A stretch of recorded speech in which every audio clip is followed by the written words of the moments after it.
민족의 대명절인 이 추석 기간, 코로나로 인해서 많은 것이 바뀌었는데 이것 또한 우리에게 좀 어려움을 주는 것 같습니다. 여러 가지 이유로 또 특별히 코로나로 인하여서 우리가 고향엔 가지 못하지만 하나님께서 영혼의 고향인 그 천국을 바라보며 살아가는 우리들에게 위로와 또 소망과 풍성함을 허락하실 줄 믿습니다.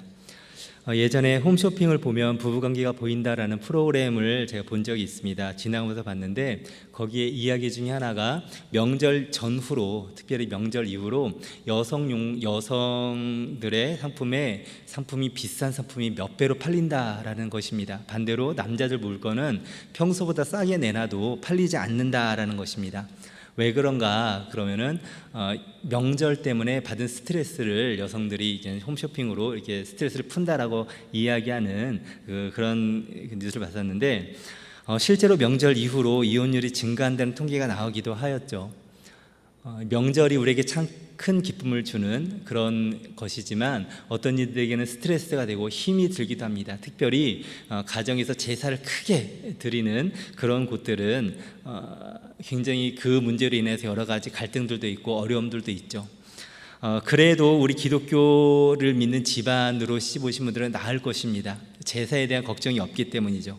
하지만 반대로 믿지 않는 집안에 시집을 간 크리스찬 여성만큼 명절이 부담스러운 자들도 없을 것 같습니다.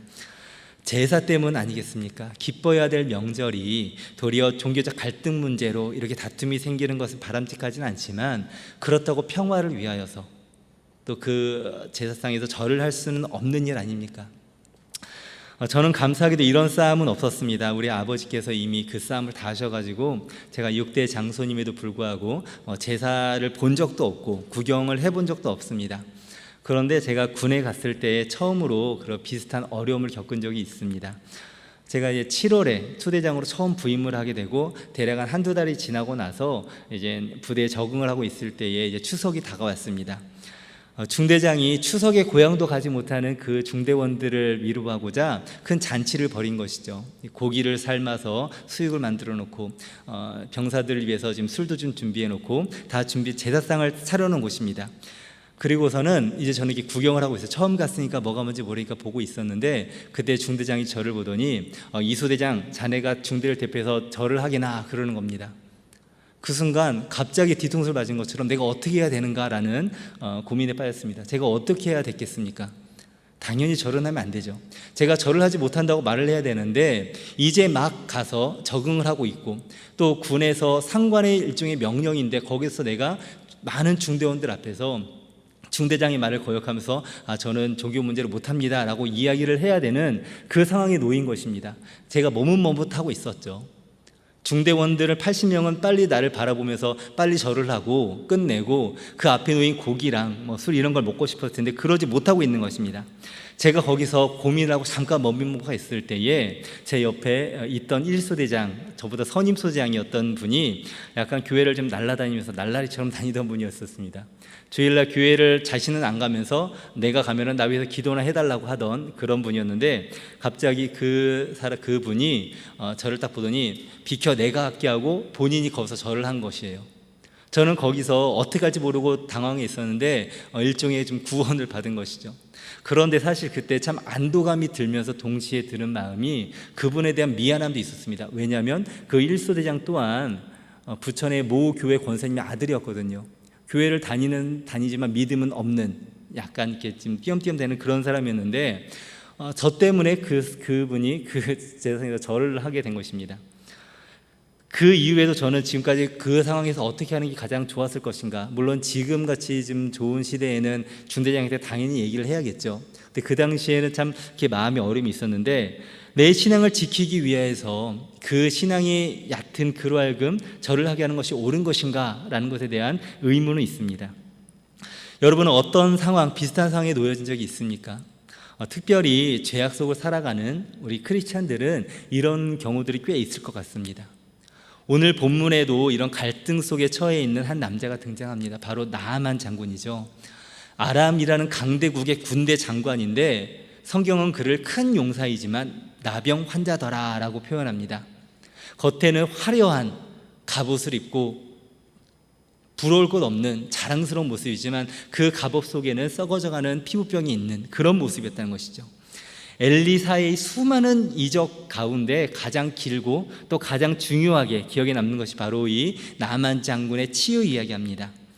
저는 이 이야기 중에서 관심을 얻게 되는 것은 놀라운 치유법도 아니고 장군의 어떤 겸손함과 순종함도 아니고 또 이방의 장군으로서 하나님을 섬기겠다는 결단, 이것보다도 저에게 좀 관심 갖게 왔던 말씀은 17절 18절입니다 17절에 병을 낫고선 내가 하나님에게는 다른 이들에게는 희생제물을 드리지 않겠다라고 얘기하고 18절에 이렇게 요청합니다. 한 가지 요청하는데 자신의 주인인 베나닷 왕이 림몬 신전에 가서 절을 하는데 그때 내가 그를 부축해 가서 같이 고개를 숙이게 된다. 몸을 굽혀야 한다. 하지만 그것은 몸을 굽힐 뿐이지 마음을 굽히는 것은 아니니까 이해를 해달라라는 것입니다. 어떻습니까? 괜찮습니까? 예수 그리스도를 믿기로 결단하고 하나님만을 섬기겠다고 했는데, 유일신 하나님을 섬기겠다 했는데 림본 신 앞에 가서 그 앞에 절을 해도 되겠습니까? 라고 이야기한다면 어떻게 우리는 가르쳐야 됩니까? 안 되죠. 이전에 섬기던 우상들 다 불태워버리고 집에 신주가 있던 부적이 있던 다 불태워버려야 되는 것이 맞는 것 아닙니까? 죽더라도 순교의 각오로 절을 하면 안 된다라고 말해야 될 것 같은데 엘리사는 이때 의외의 대답을 합니다. 평안히 가라라고 얘기하죠. 긍정도 아니고 부정도 아니고 이렇게 평안히 가라라고 이야기하는 까닭은 무엇이냐? 왜 그랬을까요? 왜 이런 대답을 했느냐? 바로 나아만이 신앙의 시작점에 있기 때문입니다. 나아만은 신앙의 초보라는 전제가 깔려 있다는 것이죠. 나아만 장군이 림몬 신전 의식에 참여하지 않는다면 그의 직위는 물론이거니와 가족 또한 위험에 처해질 수 있고 생활 기반이 무너질 것입니다. 왕의 측근으로서 왕을 모시지 않고 그렇다면 왕명을 어기는 것이겠죠. 고대 그 전제 국가에서 그것은 참 위험한 일일 것입니다. 그것은 신앙의 걸음마를 이제 막 딛고 있는 나아만이 감당하기엔 어려운 것이었을 것입니다. 물론 신앙이 자란다면 결연히 결단을 내려야 할 때가 있습니다. 엘리야가 이스라엘 백성들에게 너희가 어느 때까지 그 가운데서 머뭇머뭇하려느냐, 여호와 하나님이면 그를 섬기고 바알이 하나님이면 그를 섬기라라고 결정을 하라는 그런 결단의 때가 있죠. 마가복음 10장에 나오는 부자 청년, 예수님을 찾아온 부자 청년에게도 예수님께서는 너 소유를 다 팔아서 가난한 자에게 나눠주고 나를 따르라 라고 하는, 어떻게 보면 참 따르기 힘든 결단을 요청할 때가 있다는 것입니다. 그리고 이 부자 청년은 근시하며 돌아가죠. 이런 결단의 때가 분명히 있긴 있지만 지금 나아만은 어떤 상황입니까? 믿음의 초보라는 것입니다. 그에게 옳고 그름의 잣대로 판단을 하지 않는 것이죠. 그저 참아주고 인내하면서 기다려주는 것, 그것이 아버지의 마음 아니겠습니까? 아직 걸음마도 잘하지 못하는 자에게 왜 뛰지 못하느냐라고 나무랄 수 없는 것, 그것이 바로 나아만의 믿음의 수준인 것입니다. 이전 교회에서 예배 전 안내를 하다 보면은 이게 새로 오신 분들이 오실 때가 있습니다. 제가 예전 교회에서 새가족부를 맡고 있을 때에 새가족으로 등록하신 분이 교회를 오신 거예요. 그래서 로비에서 인사를 하다가 보통 그냥 멀리서 인사하는데 그분이 올 때는 앞에 나아가서 가까이 가서 인사를 했습니다.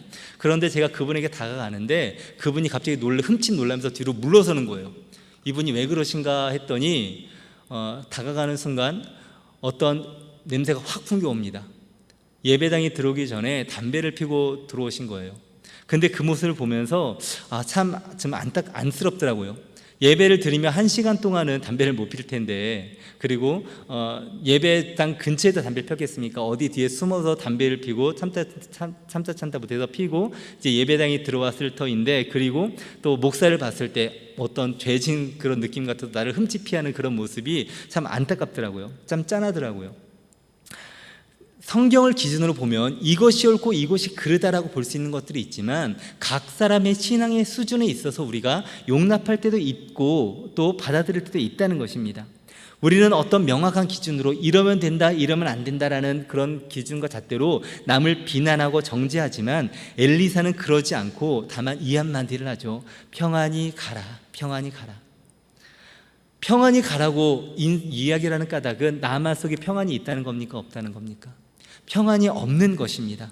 이 문제에 대해서 고민이 되고 예수 그리스도를 하나님을 알게 되고 이제 하나님의 다른 신에게는 내가 그 제물을 드리지 않겠다 이 얘기를 했지만 당장 돌아가서 림몬 신전에 그 베나다 왕을 모시고 들어가야 될 것이 걱정이 되는 것이죠.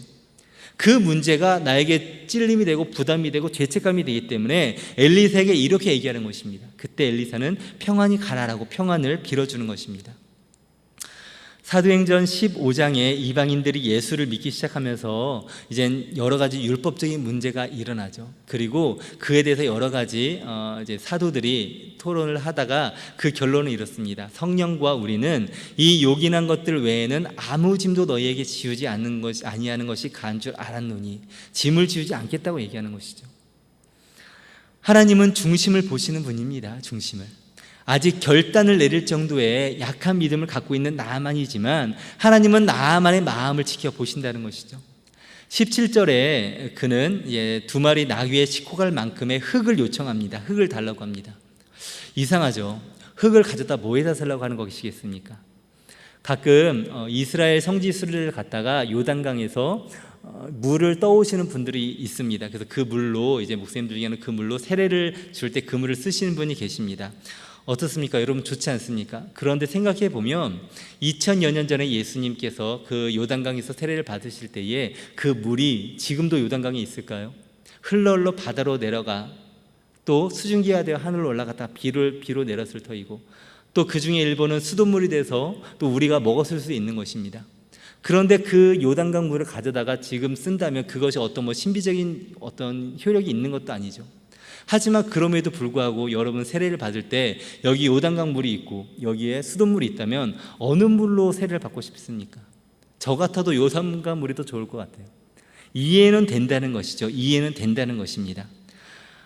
미신이지만 이해는 될 수 있다는 것이죠. 나아만 장군도 요단강 물에 가서 병고침을 받지 않았습니까? 그렇다면 병고침을 받은 요단강 물을 가지고 가서 기념을 삼을 것 같은데 그러지 않고 흙을 달라고 합니다. 그 이유는 무엇이냐? 바로 그 흙으로 제단을 쌓고 거기서 하나님께 제사를 드리겠다라는 그런 의중이 있는 것이죠. 한 움큼의 흙이 아니라 기념으로 가져가는 것이 아니라 두 마리 노새에 실을 만큼의 많은 흙, 제단을 쌓기 위한 흙을 가져가는 것입니다. 나아만 장군은 17절에 번제물과 희생제물을 여호와 외에 다른 신에게 바치지 않겠다라고 말하면서 이제 림몬 신전에 가서 몸은 굽히지만 내가 그래도 마음은 굽히지 않겠다라고 얘기하는 것입니다. 그는 그 충성의 대상이 왕에겐 충성을 다했겠지만 림몬 신은 아니라는 것을 분명히 하고 있는 것이죠. 물론 이렇게 이야기할 때 조심스러운 면이 없지 않습니다. 왜냐하면 우리는 이렇게 얘기하면서 세상과 타협하는 경우들이 많기 때문입니다. 사실 지금도 제사를 드릴 때 죽은 부모에게 절을 하면서 이것은 일종의 종교가 아니라 예절이다, 귀신이 아니라 부모에게 예를 다한 것이다 라고 이야기하는 사람들도 많지 않습니까? 예절 왜 그렇게 보여야 됩니까? 살아 계실 때 잘하는 것이 중요하고 돌아가신 후에는 고인의 뜻을 받아들여서 형제들이 사랑하며 우애하며 살아가는 게 더 중요한 것인데 제사 드린다고 형제끼리 싸우고 그것이 무슨 예를 보이는 거겠습니까? 우리는 문제를 일으키지 않으려고 타협을 하고 합리화하는 경우들이 많다는 것입니다. 제가 고등학교 때 같이 신앙생활을 하던 그 나땡땡이라는 친구가 있었습니다. 그 친구와 함께 기독교 서클도 하면서 점심시간에 모임도 갖고 그랬었는데 고3이 되자 이제 주일에 저희 때는 주일날도 학교 와서 공부를 하라 그랬거든요. 그래서 저희는 이제 주일 성수라기 때문에 맞아가면서 이제 교회에 와서 예배드리고 그리고 나서 교회 학교 가기도 했는데 그 나땡땡이라는 친구가 고3이 되더니 자기 이제 1년 동안 교회를 쉬겠다는 거예요. 왜 그러냐, 그러면 안 되지 않냐 그랬더니 이 친구의 말이 이렇습니다. 사랑이 하나님인데 1년 정도 용서해 주지 않겠어? 라고 이야기를 해요. 그렇겠습니까? 자기 마음대로 하나님의 생각을 재단하고 스스로 판단하고 정해버리는 것입니다. 사랑이 하나님이라는 그 개념 가지고 자신의 행동을 예배가 아니라 하나님 앞에 예배드리는 것이 아니라 세상적인 성공을, 학업을 선택하는 그것을 합리화하고 있다는 것입니다. 하나님을 예배하느냐 세상의 성공을 예배하느냐에 대해서 실패해놓고는 합리화를 하고 있다는 것이죠. 나아만의 경우 이것이 타협이 아닌 까닭은 무엇이냐면 그것이 나아만은 자신이 하는 행동이 죄라는 것을 인지하고 있다는 것입니다. 다른 핑계를 대지 않습니다. 그렇기 때문에 자신이 림몬 성전에 가야 하는데 그것을 이해해달라고 이야기하는 것이죠. 나아만은 죄를 죄로 여기지만 그 속에서 벗어나지 못하는 것을 용서해달라고 이야기하는 것입니다.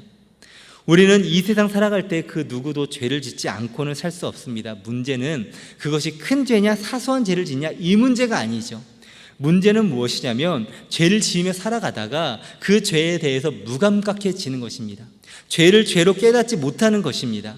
이런 무감각은 죄를 인식하기 시작하는 믿음의 초보에 있는 자들의 문제가 아니라 도리어 신앙의 연륜이 있는 자에게 더 무섭게 다가오는 경우가 많습니다. 죄의 심각성을 외면하는 것이죠. 우리는 죄인이기 때문에 죄를 짓지 않고는 살 수 없다면서 정당화를 합니다. 죄와 피 흘리기까지 싸우기는커녕 은혜 안에 자유라는 멋진 말로 합리화를 합니다. 그렇게 한 번 죄를 짓고 두 번 죄를 짓다 보면 죄를 죄로 인식하지 못하고 둔해지는 것이죠.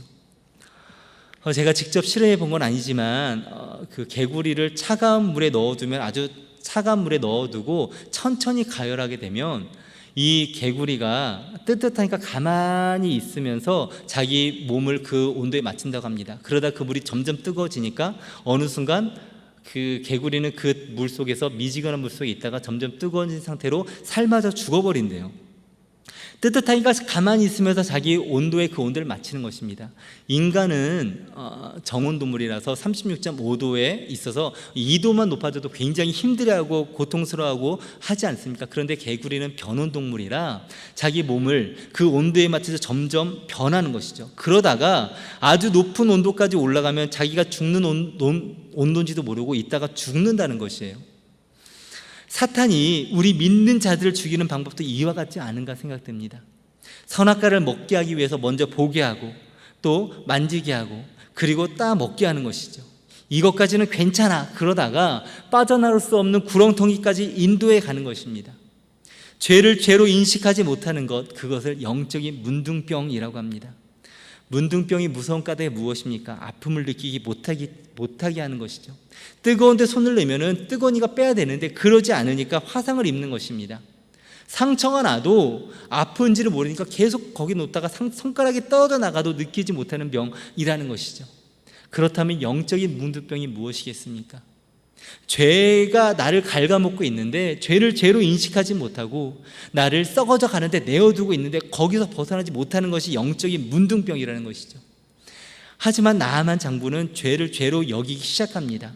몸의 문둥병만 고친 것이 아니라 영적인 문둥병도 고친 것이죠. 이전에는 림몬 신전에 가서 그 앞에서 절을 하는 것에 대해서 어떤 꺼리낌도 없이 하였지만 이제 그것이 마음에 큰 걸림으로 다가오기 시작되는 것입니다. 믿음의 싸움이 시작되는 것이죠. 현대 사회에는 영적 문둥병에 걸려있는 부분이 참 많습니다. 서로 사랑하며 육체적 관계를 갖는 것에 대해서 아무 죄책감도 느끼지 않고 있어요. 창조 질서를 무너뜨리면서 순리가 아닌 것을 알면서도 동성 간의 음욕을 인권이란 말로 포장하며 합리화합니다. 죄를 죄로 여기지 않는 것이죠. 세상의 죄됨을 이야기하면 끝도 없습니다. 하지만 우리가 주목하고 보고자 하는 것은 이런 죄의 둔감함은 그 세상에 있는 자들만의 이야기가 아니라 우리 이미 믿음 속에 들어온 우리들 예수 믿은 지 오래된 우리 또한 죄 속에 거하면서 그것이 죄인지 모르고 죽어가는 경우가 있다는 것입니다. 나의 이익과 욕망을 채우기 위해서 속임수와 비열한 일도 서슴지 않고 행하는 일들이 있습니다. 위선을 행하고 거짓된 명예와 인정을 얻고자 합니다. 영수증을 위조하기도 하고 세금을 속이기도 하고 자신이 자그마한 위험에서 벗어나고자 거짓말을 아무런 양심에 거리낌 없이 하게 됩니다. 이런 무감각한 죄에 대해서 무감각한 자들 향하여서 디모데전서 4장 2절에는 자기 양심이 화인을 맞아서 외식함으로 거짓말하는 자들이라 라고 합니다. 외식함이란 무엇입니까? 남에게 잘 보이고자 착한 척하는 것이죠. 신앙 좋은 척하는 것이죠. 자신의 의로움을 드러내고자 하는 자입니다. 나는 저들과 달라 라고 하면서 자신은 의롭다고 얘기하는 것이죠. 화인이라는 말은 무엇이냐면 카우테리아 조라는 말로 고문을 할 때 뜨거운 쇠로 사람을 지지는 걸 얘기합니다. 화인을 맞으면 화상을 입으면 이곳에 이제 감각이 없는 것이죠. 즉 양심이 화인을 맞았다는 것은 양심에 감각이 없다는 것입니다. 하나님은 우리 속에 양심을 허락하여 주셨는데, 일반 양심도 물론이거니와 신앙적인 양심도 주셨는데, 양심에 화인이 맞아서 그것이 죄가 죄인지도 모르고 그 안에서 살아가는 경우들이 많다는 것이죠. 여러분은 어떻습니까? 우리는 어떻습니까? 복음을 처음 접하고 예수 그리스도의 십자가를 처음 만났을 때에 우리는 우리의 죄됨에 대해서 얼마나 아파하며 회개했습니까? 그리고 내려지는 구원에 대해서 얼마나 감사하고 감격했습니까? 그것이 우리 속에 살아 있습니까? 우리 속에 살아있고 움직이는 죄에게 우리 자신을 내어두고 무감각해져서 마치 플라스틱 속의 그 개구리처럼 점점 죽어져 가고 있지는 않습니까? 우리가 존경하는 다윗이 그러한 인물이었죠.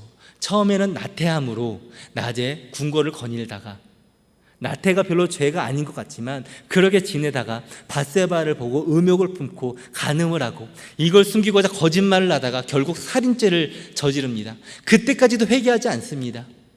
깨닫지 못하고 있습니다. 그러다가 나단 선지자가 와서 깨닫게 하고, 그때 시편 51편으로 이렇게 고백하지 않습니까? 주여 나를 정결케 하여 주시옵소서. 내 안에 정직한 영을, 거짓된 위선이 아니라 정직한 영을 새롭게 하여 주시옵소서. 성령을 거두지 마옵시고 구원의 기쁨을 회복시켜 주시옵소서. 구원의 기쁨을 회복시켜 주시옵소서. 이러한 간구가 우리 속에 항상 있어야 될 줄로 믿습니다. 신앙이 깊어질수록, 신앙의 연륜이 더욱 차질수록 우리의 죄악됨을 더욱 민감하게 여기며 거룩을 위해 살아가는 성도 되시기를 바랍니다. 누가복음에서 예수님께서는 이스라엘에 문둥병자가 많았지만 그 중에 나아만 장군만 치유를 받았다라고 이야기합니다. 이스라엘 사람들도 많이 있었지만, 이스라엘 사람들도 나아만 그 문둥병자가 많았지만 아람에 이방인이 있던 나아만만 치유를 받았다. 비교하는 것 아닙니까? 자신들이 선민이라고, 우리만 거룩한 자들이라고 이야기하는 이스라엘은 버림받고 도리어 하나님과 관계없는 것 같던 그 나아만만 치유를 받았다고 예수님께서는 우리에게 경고하고 있는 것입니다. 나만의 이야기를 매짐하려고 합니다. 이 이야기는 우리의 상식으로 보면 이해하기 쉽지 않습니다. 단순히 옳고 그름이라는 차원에서만 보면 명확히 나만의 잘못이고 엘리사는 그 잘못을 시정해 줘야 합니다. 하지만 옳고 그름이라는 차원이 아니라 사랑의 차원에서 본다면, 소망 중에 참고 인내하며 받아주는 이 행위, 우리는 이해할 수 있습니다. 혹시 우리 가운데 믿음이 연약하여서 날마다 죄로 인해서 넘어지며 좌절하는 분들이 있다면 죄책감에 빠지지 않고 평안히 가라 하시는 이 하나님의 말씀을 들으시기 바랍니다. 또한 믿음이 있다고 생각하는 우리를 이 나아만의 이야기로 우리는 경고를 받기 원합니다. 하나님을 향한 우리의 뜨거운 신앙, 하나님께 믿음으로 순종과 열심을 드리면서 예배의 자리에 나온 우리들의 신앙의 기준으로 그렇지 않은 믿음이 약한 자들을 정죄하고 섣불리 판단하지 않는지 돌아보기 원합니다. 엘리사는 이 나아만의 무리한 요구에 된다고 한 것도 아니고 안 된다고 한 것도 아닙니다. 다만 평안을 빌어줍니다. 우리는 정죄하기에 바쁜데, 죄책감을 갖게 하고자 노력하기에 바쁜데 엘리사는 평안을 빌어준다는 것이죠. 예수님께서는 산상순을 통해 남을 비판하지 말라 하시면서 남을 비판하는 그 비판으로 너도 비판을 받을 것이다 라고 경고하십니다. 너의 눈 속에 들보는 보지 못하면서 형제의 눈 속에 티를 빼라고 하느냐 하시지요. 한마디로 쉽게 얘기하면 너나 잘해 라는 말 아니겠습니까? 우리는 우리의 오랜 신앙생활로 말미암아 머리만 자라나서 단지 옳고 그름만 따지는, 그러다가 우리가 혹시 영적으로 둔감해지지 않는지 두려운 마음으로 돌아봅니다. 믿음의 시작점에 서 있는 이 나아만 장군처럼 자신의 연약함과 부족함을 주님께 고백하며 주님의 도우심이 아니면 우리는 살 수 없습니다 고백하며 나가는 겸손한 하나님의 일꾼 되시기를 예수님의 이름으로 축원합니다. 이번 한가위 명절 기간 동안 만나는 모든 사람에게 그리스도의 빛을 비추며 평화의 사도로서 화평을 전하는 복된 성도 되시기를 예수 그리스도의 이름으로 축원합니다. 기도하시겠습니다. 사랑의 하나님 아버지, 죄로 인하여 죽을 수밖에 없는 우리를 십자가의 보혈로 구원하여 주신 은혜 감사드립니다. 우리로 날마다 그 은혜 가운데 거하게 하여 주시고 구원의 기억을 날마다 새롭게 함으로 겸손하게 거룩한 삶을 살아가게 하여 주시옵소서. 영적으로 민감하여서 우리 속에 죄와 피 흘리기까지 싸우는 평생의 싸움을 살아가며 승리하게 하여 주시옵소서. 예수 그리스도의 이름으로 기도하옵나이다. 아멘.